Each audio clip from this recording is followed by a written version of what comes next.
வந்து ம், 2 முறை தான் தனித்து நின்னுச்சு. ம். அதுக்கப்புறம் பல கட்சிகள் கூட்டணி தான் இருக்கு. ஆமாங்க. இன்னும் வாய்ப்பு தனித்து நிற்க வாய்ப்பு இருக்குமா? இல்ல தனித்து நிக்கிற முடியும் அப்படின்ற ஒரு ஃபார்முலாவை உருவாக்குனதே கேப்டன் தான். தேசிய முற்போக்கு திராவிட கழகம்.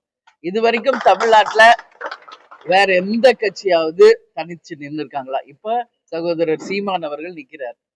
இன்னும் விஜய் என்ன அவருடைய நிலைப்பாடுன்னு சொல்லல. பட் அதுக்கான துவக்கம் கேப்டன் தாங்க.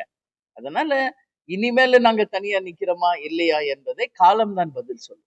விஜய் கட்சிக்கு ஏதாவது கூட்டணி வாய்ப்பு இருக்கா? இத போய் விஜய் கிட்ட தான் நீங்க கேட்கணும். எங்க கிட்ட கேட்கக்கூடாது. நாங்க கட்சி ஆரம்பிச்சு 20 வருஷம் ஆயிடுச்சு. சரிங்களா? எங்க கிட்ட நீங்க கேட்கணும். விஜய்கிட்ட போய் கேளுங்க. இல்ல, தேமுதிக செல்வாக்கு வந்து ம், கூட்டணி கட்சி பயன்படுத்திக்கிறதா அப்படின்னு நினைக்கிறீங்க? ம். அப்படி நினைக்கிறீங்களா? அரசியல்னாவே அதுதானேங்க. உங்களுக்கு பயன் இல்லையா? இல்லையா? அததான் சொல்றேன். அரசியல் என்றாலே அந்த மாதிரி ஆயிடுச்சு. இப்போ முன்னெல்லாம் கேப்டன் மாதிரி வெட்டு ஒண்ணு துண்டு ரெண்டுன்னு பேசுவாங்க. கலெக்ட் இதான் முடிவுனா முடிவு, இல்லைன்னா இல்ல, அப்படி இருந்தது.